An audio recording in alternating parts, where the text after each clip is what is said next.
Did you guys know that The Beauty and the Beast was based on a true story? Well, it sort of was, although the real story doesn't actually go the same way as this one. So this story takes us all the way back to the year 1537, where we meet a young boy named Petrus Gonsalves. Now, he was born on the Canary Islands, which is a part of Spain.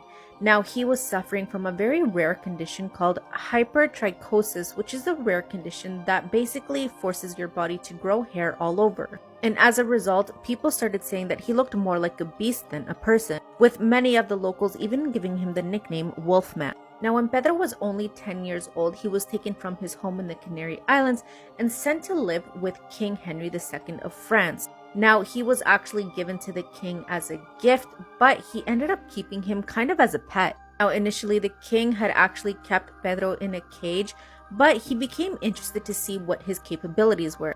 And the king was quite surprised that Pedro seemed to have a high level of intelligence and eventually even learned to speak Latin, Italian, and French. As time went on, Pedro ended up meeting a young woman that was living at the castle as well, and her name was Catherine. Now, she was actually the daughter of a servant that was also living and working at the palace. And although she was curious about him at the beginning, she quickly started to see past all of the hair on his body and all of the names people were calling him. And eventually, the two of them would go on to fall in love, and as they got older, they ended up getting married. Now, in 1573, they were married, but the only reason the court allowed it was because they wanted to see if their children would have the same condition as Pedro, which did end up getting passed down to 4 of 7 of their children. And sadly, the locals ended up giving the entire family the nickname the Family of Wild Men.